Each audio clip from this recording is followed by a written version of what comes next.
Pemirsa, selundupkan narkoba jenis ganja ke Bali. Dua warga negara India ditangkap petugas Bea Cukai Ngurah Rai bersama Satres Narkoba Polres kawasan Bandara Igusti Ngurah Rai.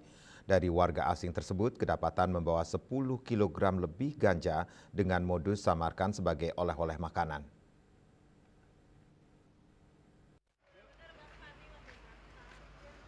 Kedua WNA berinisial AR 28 tahun dan PC 31 tahun. Pengungkapan ini dilakukan di Custom Area Terminal Kedatangan Internasional Bandara Igusti Ngurah Rai.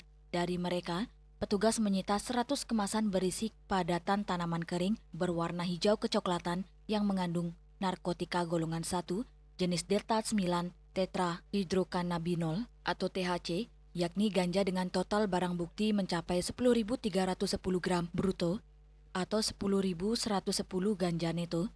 Koper milik AR berisi 62 kemasan dengan berat 6.399 gram bruto atau 6.275 gram neto. Sementara koper milik PC berisi 38 kemasan dengan berat 3.911 gram bruto atau 3.835 gram neto. Kami berhasil mengamankan barang bukti sebanyak 100 kemasan yang merupakan narkotika golongan 1 jenis Delta 9 tetrahydrocannabinol atau ganja dengan berat total 10.310 gram bruto atau 10.110 gram neto dengan nilai barang mencapai 1,5 miliar rupiah. Pengungkapan berawal dari pesawat Scoot Air nomor penerbangan TR280 dengan rute Koh Samui, Singapura, Denpasar mendarat di Bandara Igusti Ngurah Rai. Petugas Bea Cukai melakukan analisis citra X-ray terhadap barang bawaan dan menemukan kecurigaan terhadap pelaku. Narkoba tersebut sengaja disamarkan sebagai oleh-oleh makanan yang dimasukkan ke dalam sejumlah kardus dan dicampurkan dengan barang bawaan lainnya di dalam koper. Keduanya berperan sebagai kurir dalam menyelundupkan narkotika ke Indonesia.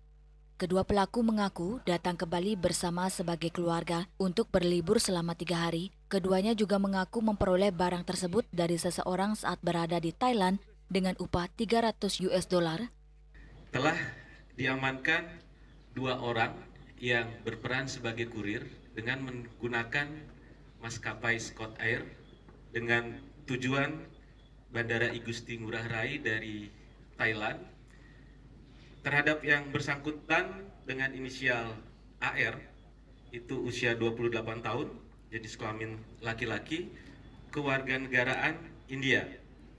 Lalu yang kedua dengan inisial PC, umur 31 tahun, jenis kelamin perempuan, berkewarganegaraan India, diamankan di Terminal Kedatangan Internasional. Polisi menyangkakan pasal 111 ayat 2 Undang-Undang Nomor 35 Tahun 2009 tentang narkotika jungto ketentuan penyesuaian pidana dan atau pasal 610 ayat 2 huruf A Undang-Undang Nomor 1 Tahun 2023 tentang KUHP jungto Undang-Undang Nomor 1 Tahun 2026. Kini keduanya warga negara India tersebut masih menjalani pemeriksaan intensif pihak kepolisian. Rai Suwantara, Bali TV.